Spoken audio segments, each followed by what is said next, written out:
Eh bien, bonjour à tous les super joueurs, je suis Philippe Tapis Moquette et je viens vous présenter aujourd'hui, au moment où je fais cette vidéo, une de nos prochaines sorties va arriver dans vos boutiques. Normalement, c'est prévu pour le 25 avril s'il n'y a pas de retard. Voilà, donc c'est un jeu pour une fois qui n'est pas un jeu super expert, hein. Donc ni expert, j'ai envie de dire, puisque on est plutôt dans un jeu. Alors nous, on qualifie toujours un petit peu en dessous, mais j'ai envie de dire familial plus initié, vous voyez. Donc Marajoara, donc est une très belle boîte comme ça, hein. Je sors une boîte neuve, hein, vous voyez, super. Je vais vous dire pourquoi après. Donc c'est un jeu de notre partenaire MeepleBR, donc qui se joue de 1 à 4 joueurs. On est plutôt sur un jeu stratégie abstrait qui raconte l'histoire de, comme vous le savez tous d'ailleurs, de l'île de Marajo qui se trouve à l'embouchure de l'Amazone, hein, donc ça vous le saviez déjà, mais qui est réputé, et ça vous le savez sûrement aussi, qui était réputé pour... c'était un peuple antique qui vivait là et il faisait des superbes vases. Voilà, et donc le but dans ce jeu-là, eh bien, ça va être de fouiller le terrain pour récolter des vases, donc en reconstituer, en exposer dans son musée, fouiller le terrain, bien entendu, voilà, afin de gagner un maximum de points de victoire. Donc c'est un jeu de Daniel Deluca, je vous rappelle, donc à partir de 14 ans, mais je pense qu'on peut jouer accompagné à partir de 12 ans, voire peut-être moins. Voilà, donc et pour une durée d'environ 1 heure, peut-être un petit peu plus quand c'est notre première partie. Voilà, et puis quand on a l'habitude, bon, faut compter à peu près 1 heure, 1 heure, 1 heure et demie, suivant le nombre de joueurs. Voilà. Ok. Donc comment ça se passe? Alors pourquoi déjà je vous ai montré une boîte neuve? Parce que en fait le jeu va représenter le terrain de fouille pour trouver les vases. Voilà, et c'est fait à partir de la boîte. Donc en fait on ouvre la boîte, il y a un couvercle qui se déplie comme ceci. Voilà, et tout le matériel se trouve en dessous de ce petit truc là. Je vais pas tout enlever parce que je viens de tout installer. Voilà, sur lequel on installe de nombreux dés, comme vous pouvez voir, qui vont représenter différentes actions par même occasion. Voilà, donc on a aussi un petit chariot ici qui est construit, hein, qui est assez sympa, voilà. Donc il va permettre de stocker les dés dans le truc, et enfin on va avoir chacun un plateau individuel. Voilà, je vais zoomer dessus. Donc on a chacun un plateau individuel qui représente son musée, qui se trouve ici. Alors ces petites plaquettes là, je vais venir après, mais elles sont placées là où il y a une petite loupe, hein. Je ne sais pas si vous les voyez comme ça. Voilà, c'est des tuiles de fouille en fait, et on verra à quoi ça sert après. Donc le musée qui est ici, un petit rappel des actions gratuites qu'on peut avoir. Ici, des petits rappels d'aide de jeu. Ici, ça va servir à stocker des dés jaunes, et les dés jaunes dans ce jeu-là servent à représenter, on va dire, nos finances. Voilà, les dés rouges vont représenter les vases qu'on va installer dans son musée. Donc c'est les vases, c'est ça, hein, qui seront installés dans son musée. Enfin, là, je le mets là, mais normalement, je suis censé commencer ici et les faire dans l'ordre.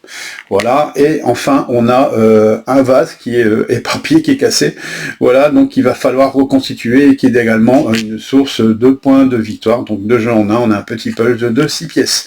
Voilà, donc comment ça se passe? Eh bien, le jeu va se dérouler sur 14 manches. Je vais basculer sur la vue générale, on verra mieux. Donc il y a un petit jeton ici, là, en blanc, je ne sais pas si vous voyez, voilà, qui va avancer durant 14 tours de table. Donc on va désigner un premier joueur, et puis on va faire 14 tables, sachant que le premier joueur, ben, il aura juste à avancer son pion comme ça pour montrer que le jeu se déroule, et arrivé à la fin de la 14e manche, on fera un petit décompte final supplémentaire. Voilà, donc on a également 3 pistes ici, donc avec chacun ses jetons à sa couleur ici en haut, des pistes ici sur lesquelles on va gagner des bonus, mais qui représentent en fait les actions de fouille, hein. Quand on creuse le terrain, ben, on va avancer ce jeton là, hein, et on verra que ça se fera avec la couleur des dés noirs, ok, hein, puisqu'on a vu sur le plateau individuel qu'il y avait les dés bleus, les dés rouges et les dés jaunes, et bien sûr, comme on peut voir ici, il y a des dés noirs, et ils servent justement à progresser sur cette piste. Et puis bien entendu, là-bas tout au bout, nous avons tout simplement la piste de score, hein, pour noter les points, et avec un jeton plus 30 qu'on a ici, plus 30, plus 60 hein, pour déplacer. Alors sachant que faire plus de 30 points, c'est largement faisable, et si on joue pas trop mal, ben, on peut même faire les 60 points et un peu plus. Voilà. Donc ce n'est pas, comme j'ai dit, du super expert. Les joueurs, quand ils vont démarrer, eh bien, ils vont installer chacun une tuile fouille déjà sur le terrain, et j'ai toujours pas dit à quoi ça servait, mais vous allez le découvrir rapidement dans mes explications. Alors voilà, je cherche pas à rentrer peut-être dans tous les détails, je vais peut-être faire quelques petits oublis de base, hein, mais le jeu est assez simple en fait, puisque chaque joueur à son tour a une action obligatoire, c'est-à-dire qu'il devrait prendre un dé ici, je vous dirai comment, voilà, et il a des actions gratuites qu'il peut faire avant, pendant, après son action obligatoire, enfin pas pendant, c'est pas possible, mais avant ou après son action obligatoire, il mixe comme il veut. Voilà, donc pour prendre un dé, c'est assez simple, puisqu'il faudra choisir un dé qu'on souhaite capturer, donc pour capturer un dé, il faut prendre par-dessus, comme si on jouait aux dames, d'accord? Donc par exemple, si je veux le dé noir qui est ici, eh bien je vais prendre le dé jaune qui est là, hein, donc ce dé jaune a une valeur de... Ils ont tous une valeur de 1 au départ, donc je le fais avancer. Comme par hasard, il va tomber sur ma tuile fouille là que j'ai installée, et du coup je vais pouvoir vous expliquer ce que ça fait. Et je fais grimper mon dé d'un cran, donc petit à petit, à force de prendre, les dés vont avoir des valeurs de plus en plus importantes, donc là il est passé de 1 à 2. Je récupère le dé noir, et le dé noir, eh bien qu'est-ce qu'il fait? Eh bien celui-ci ne va pas venir sur mon plateau individuel, puisqu'il n'y a pas les emplacements pour. Ce dé noir, eh bien, va me permettre justement de progresser sur une des pistes d'excavation qu'on a ici, donc de sa valeur, hein, donc ici la valeur étant de 1, je vais avancer sur une des pistes. Alors c'est une très mauvaise idée, je vais vous dire pourquoi, parce que il va me rapporter un bonus que je ne pourrais pas appliquer. Donc je reviens en arrière, hop, comme ceci, et je vais prendre autre chose qu'un dé noir, je vais déjà prendre un dé jaune, puisque ça sera des finances. Donc je vais capturer ce dé-là, hop, dé jaune, donc ici je fais avancer mon dé sur le 2, je prends le dé jaune que je vais piécer sur mon plateau individuel ici, donc j'aurai une pièce, entre guillemets, voilà, et on ne voit pas très bien sur la caméra parce que c'est un peu loin, mais ici il y a un bonus, plus 2, indiqué, donc je vais non seulement le faire progresser de 1, mais encore de plus 2, donc ici il va passer de 2 à 4 directement, voilà, donc c'est une belle opportunité pour un adversaire, hein. Normalement j'aurais pas fait ça, parce que du coup, le joueur suivant va certainement prendre celui-là, puisque lui va gagner 4 pièces, mais c'est pour vous montrer à quoi sert cette case-là. Voilà, donc le joueur suivant, par exemple, pourrait dire, moi celui-là il m'intéresse, donc je vais faire cette capture-là, donc je fais progresser mon dé rouge, et là vous voyez il y a un plus 1 en dessous, donc je vais passer de 1 à 3, avec le plus 1 classique plus le plus 1 qui est sous la case, il va capturer le 4 et bien sûr il va le mettre sur son plateau à lui pour avoir 4 pièces et directement sur son plateau. Voilà, donc on va imaginer que j'ai capturé un plus 4, comme ça m'aidera à vous expliquer à quoi ça sert.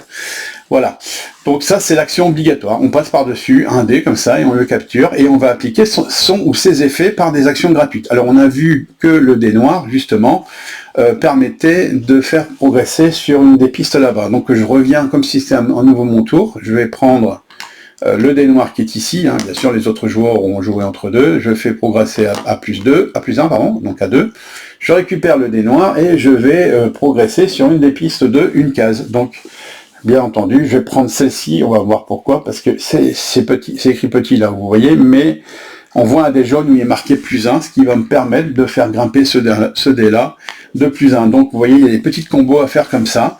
Et le dé noir, eh bien, il va aller dans le fameux petit chariot que je vous ai montré tout à l'heure, puisqu'il est immédiatement défaussé, alors que celui-ci ne l'est pas encore. Voilà. Donc ça c'est, on a vu le dé noir, on n'a pas encore vu ce que peut faire le dé jaune, les dés rouges et les dés bleus, donc c'est le moment de vous expliquer à quoi ça sert. Eh bien le dé jaune va me permettre déjà deux choses qu'on a ici sur les actions gratuites. Alors je vais vous montrer le plateau individuel en plus grand. Voilà, on a deux actions gratuites ici. On a une première où si je paye 2 crédits, donc 2 points de dé jaune, je peux déplacer un dé sur le plateau central de manière latérale. Donc ça me permet de me réaligner par rapport à un autre dé, ce qui me permettra de faire une action. Donc par exemple ici, si je vais basculer mon dé ici, j'enlève 2 pièces ici, donc je vais avoir 3 de dépensés, je pourrais par exemple déplacer celui-ci là, avec cette action gratuite, et après dans mon action obligatoire venir capturer le 3 qui est là. Donc je prendrai, hop, ici je fais le plus 1 et le plus 2 qui est indiqué en dessous, donc je passe à 4, je récupère ce dé là et je viens poser le dé rouge sur mon plateau. Alors il est évident que je ne pourrais pas poser plus de dés de la couleur que d'emplacements disponibles. Je ne peux pas capturer plus de 3 dés rouges, plus de 3 dés jaunes et plus de 3 dés bleus. On verra d'ailleurs que le troisième dé jaune, notamment, peut débloquer cette petite tuile de fouille que je viendrai déposer sur le plateau. Alors, c'est pas déposé n'importe où, c'est déposé forcément ailleurs que dans les cordes. Vous voyez, il y a des petits cordages qui sont dessinés sur le plateau ici, donc je n'ai pas le droit de les poser ici, mes tuiles de fouille, ni sur les plus 1 et les plus 2. Donc, je pose n'importe où, enfin, je pose pas n'importe où, je vais le poser de préférence à un endroit où je sens que les adversaires peuvent y aller, ou moi-même je vais y aller. On verra pourquoi, parce que ça rapporte des bonus, cette tuile de fouille. J'ai toujours pas expliqué, on va y venir, on va y venir. Voilà, donc on va passer sur une autre action gratuite que je peux faire toujours sur mon plateau individuel. Donc ici, je vais imaginer que j'ai un dé bleu qui a été capturé, voilà. Je peux aussi, dans les actions gratuites, dépenser 2 crédits pour faire monter d'un cran un dé bleu. Donc par exemple, je pourrais descendre celui-là 1 pour faire monter celui-là à 2. Voilà, mais je ne vais pas faire ça parce que je vais revenir à 3. J'ai une troisième action gratuite qui se trouve ici, qui va justement me permettre de faire agir le dé rouge. Donc comment ça fonctionne? Eh bien, je peux exposer avec ça, on va considérer que c'est un des vases qui se trouve ici. Je peux exposer ce vase dans mon musée. Donc comment ça se passe? Eh bien, il faut que je paye tout simplement la valeur du dé correspondante. Donc comme j'ai 3 crédits, je vais directement défausser mon dé, sinon j'aurais descendu le dé de sa valeur.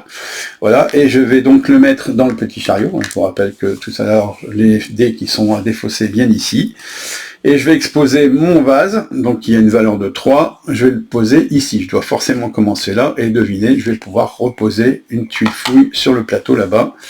Voilà, donc c'est le bonus que me rapporte ce vase. À partir de là, j'ai des bonus qui me rapportent des points de victoire. C'est-à-dire le deuxième vase me rapportera 2 points, 3 points, 4 points, puis 5 points avec le dernier vase. Donc forcément, j'ai intérêt peut-être à remplir mon musée pour avoir des bonus. Au-delà de ça, je vais gagner également des points de victoire, donc c'est l'addition du dé jaune ou du dé rouge, donc ça faisait 3 et 3, 6, ou si vous préférez, le calcul est plus facile, et c'est comme ça qu'on l'a indiqué dans la règle, on fait 2 fois le dé rouge, quoi. Donc ce dé rouge valant 3, eh bien je vais gagner 6 points de victoire, et c'est là que je vais commencer à me mettre des points de victoire sur la piste. Hop, voilà, 6 points de victoire, super, je suis en train de gagner. Voilà, et bien entendu, le dé rouge que j'ai utilisé, et devinez, il passe ici sur le chariot à nouveau. Voilà, donc là c'est une des actions gratuites. Je vous rappelle qu'il faut juste capturer un dé, et puis après je peux faire tout ce que je veux ici, ou tout ce que je peux selon ce que j'ai. Voilà, donc on a vu le dé jaune à quoi ça servait, on a vu le dé rouge à quoi ça pouvait servir, et il nous reste donc le dé bleu. Eh bien le dé bleu va me permettre de reconstituer le vase ici. Je vais rezoomer sur mon plateau pour que vous puissiez voir, hop, voilà. Donc les dés bleus vont me permettre de reconstituer ici les vases qui est fragmenté, un des vases qui a été fragmenté. Et alors vous le voyez peut-être pas parce que c'est écrit petit par rapport à la caméra, mais par exemple si je veux construire cette pièce-là, ça veut dire qu'il me faut un ou plusieurs dés bleus dont la somme est supérieure ou égale à 5. Ici, supérieur à 4, ici supérieur à un dé bleu qui est égal ou supérieur à 3, ici il me faudra 2 dés dont la somme est supérieure à 6, et là, le plus dur, bien sûr, mais qui rapporte le plus de points, ça sera 3 dés de valeurs différentes dont la somme est supérieure ou égale à 9. Donc on va imaginer que j'avais des actions gratuites où j'ai capturé un dé qui vaut au moins 4, par exemple, eh bien je pourrais construire le morceau de vase qui est tout en haut, ou alors celui qui est à gauche s'il était de valeur 3, voilà, on va imaginer que c'était à 3, allez, hop. Donc une action gratuite, c'est de dire je vais reconstituer une partie de mon vase, donc je viens poser le petit morceau de pulve ici, et en dessous je vais gagner 3 points de victoire que je vais marquer sur la piste là-bas. Voilà, on verra que en faisant des morceaux adjacents les uns aux autres, on a des petits flags bleus ici qui représentent un point de victoire. Ça veut dire que tous les morceaux adjacents les uns aux autres rapportent aussi un point de victoire supplémentaire. Voilà, donc c'est tout simple, comme vous pouvez voir, mais c'est combinatoire puisqu'il va falloir choisir les dés. Les dés, ici vont monter petit à petit de valeurs de plus en plus importantes, hein, bien sûr, donc il faut prendre les opportunités. Là, ici, il y a un 4, là, où il peut pas être pris. Donc, est-ce que j'ai pas de crédit, donc je peux pas déplacer un dé? Est-ce que j'ai bien fait d'avoir fait ça? J'aurais pas dû, peut-être, parce que justement, j'ai ouvert une opportunité pour quelqu'un qui, lui, a des crédits, et qui va peut-être pouvoir déplacer ce dé-là pour pouvoir le capturer, vous voyez? Donc, c'est toutes ces petites choses-là qu'on peut faire. J'en profite pour expliquer à quoi servent les tuiles fouilles. Eh bien c'est simple, hein, c'est indiqué ici sur le plateau, alors bien sûr c'est écrit petit pour vous, mais lorsqu'on arrive sur sa propre tuile fouille, eh bien ça nous permet de faire monter un de ces dés ici qu'on a sur son plateau de +1. Donc là, c'est pas une bonne idée d'y aller maintenant parce que j'ai aucun dé ici pour pouvoir profiter de ce bonus-là. Et si par malheur j'ai choisi d'aller sur une tuile fouille d'un adversaire, hein, donc par exemple j'irai sur la tuile de mon adversaire bleu, en capturant ce dé-là, par exemple, hop, donc je fais monter de +1, toujours, je récupère ce dé-là, et là je suis arrivé chez lui, donc en tuile fouille bleue, eh bien, lui il va pas monter de +1, mais +2 sur ces dés. Donc par exemple, il pourrait passer son crédit ici à 6, hein, il peut splitter, bien entendu. Voilà, donc il faut faire attention où on place ces tuiles fouilles, comment on va prendre, et voire même gêner les adversaires, pour placer des tuiles fouilles justement où ils ont tendance à vouloir venir. Donc il ne faut pas les mettre à l'autre bout s'il n'y a plus de dés, il faut essayer de les placer là, à un endroit où il y a encore des dés sur le terrain. Bien entendu, le terrain petit à petit va un petit peu se vider, je dis bien un petit peu se vider, parce que chaque fois que je vais utiliser des dés, eh bien je vais remplir ce chariot ici qu'on a vu tout à l'heure. Voilà, donc je ne sais pas si en ce moment je l'ai sur le champ, mais je crois que oui. Enfin, attendez, ben je vais rester comme ça vite fait, mais pas longtemps. Voilà, donc le chariot, je vais le reculer un peu pour qu'on puisse le voir, il va finir par s'en remplir. Et si je dois défausser un dé, eh bien j'ai plus de place. Alors qu'est-ce qui se passe? Eh bien j'enlève le dernier, que je place sur mon plateau. Il se peut que je fasse une autre action gratuite qui fait que je dois défausser un autre dé, et je vais en stocker plusieurs sur mon plateau, ce qu'on appelle son ardoise ici. Voilà, et lorsque je vais avoir terminé mon tour, et bien ces dés-là, quand j'ai terminé mon tour, je dois les replacer sur le terrain, pas n'importe où, puisque je vais devoir les placer entre les cordages qui sont ici. Par défaut, s'il n'y a plus de place, sinon je dois les placer sur mes propres tuiles fouilles, donc il faut que je fasse attention, parce que je vais bloquer mes propres tuiles fouilles, et sinon bah, je le place où je peux. Donc voilà, donc ici par exemple, eh bien je vais dire, bah, celui-là j'ai pas envie de le donner, donc je vais pas le placer là, parce qu'il pourrait le prendre, donc je vais faire exprès de le placer ici. Comme ça, il est obligé de dépenser 2 crédits pour déplacer ce dé-là. Voilà, et puis celui-là, si j'ai pas envie qu'il le prenne, je réfléchis, bah, je pourrais le poser ici, là-bas. Donc ici, il est entouré, donc il peut pas être pris. Voilà, donc il y a des petites astuces comme ça, hein, mais comme j'ai dit, on n'est pas dans un jeu super expert, mais c'est très très plaisant d'embêter les autres joueurs, ou au contraire de profiter d'opportunités. Vous vous doutez bien que dans le chariot, petit à petit, les dés vont monter en valeur, et donc on va aller de plus en plus loin. Donc on va poser des vases supplémentaires, on va construire des fragments supplémentaires, on va grimper sur les pistes, sachant que ces pistes-là commencent à devenir intéressantes en ayant des bonus, donc qui nous permettent de faire grimper la valeur des dés, qui nous permettent d'avoir des points de victoire directement, d'avoir sur les deux derniers avant-derniers emplacements ici des super bonus. Donc par exemple, si je prends celui-ci, eh bien on peut mettre un vase dans son musée en ne dépensant qu'un seul crédit, donc ce qui est très intéressant, et donc gagner 2 fois la valeur du vase, hein, toujours. Ici, ces dés bleus valent double, donc pour installer des fragments sur des petites valeurs, c'est bien. Ici, on peut intervertir des dés avec de son plateau avec le chariot. Ici, on récupère un vase, on gagne 2 fois sa valeur. Ici, tous les jetons fouilles qu'on a placés valent 2 points. Ici, tous les fragments qu'on a placés sur son plateau ici valent 2 points. Et surtout, les derniers emplacements qu'on a ici en bas, eh bien, c'est des emplacements où on ne peut pas y être à plusieurs. Donc, les emplacements sont uniques, donc il faut faire très attention. Enfin, il faut essayer d'y arriver le premier. Celui du milieu rapporte 10 points et 6 points à la deuxième place. Et celui de droite et celui de gauche va dépendre d'un nombre de points qui, en fonction du nombre de fragments qu'on a posés là, et de fragments qu'on a posés là, et de vases qu'on a exposés dans son musée en fin de partie. Voilà. Donc, tout ça, ça fait que c'est un jeu qui n'est pas très long, plutôt agréable, à jouer, donc avec de l'interaction au niveau du plateau, et puis des choix à faire ou ne pas laisser prendre par les adversaires. Et au bout de 14 manches, eh bien, on gagnera la totale des points. auquel on va rajouter un petit bonus qu'on a ici sur le plateau individuel qui nous dit celui qui a le plus de fragments gagnera 7 points, sinon c'est 5, sinon c'est 3, et la même chose pour les vases exposés. Voilà, donc en fait, je crois que je vous ai expliqué toutes les règles.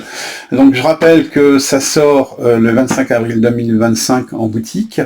Le prix public conseillé, ça sera 40 €, donc vous pourrez le trouver entre 35 et 40 €, hein, normalement, selon les boutiques, voilà, et la boîte, elle est très jolie, parce que, vous voyez, ça permet de construire, donc c'est un jeu qu'on a bien aimé, de Meeple Bear. Meeple Bear, pour rappel, c'est ceux qui ont fait World Wonders, Paper Dungeon, Brasil, et je dois encore en oublier un. Donc ce sont des jeux qu'on aime beaucoup chez eux. Voilà, et je vous invite à le découvrir en festival ou directement aux boutiques. Et merci à vous et bon jeu à tout le monde, à bientôt.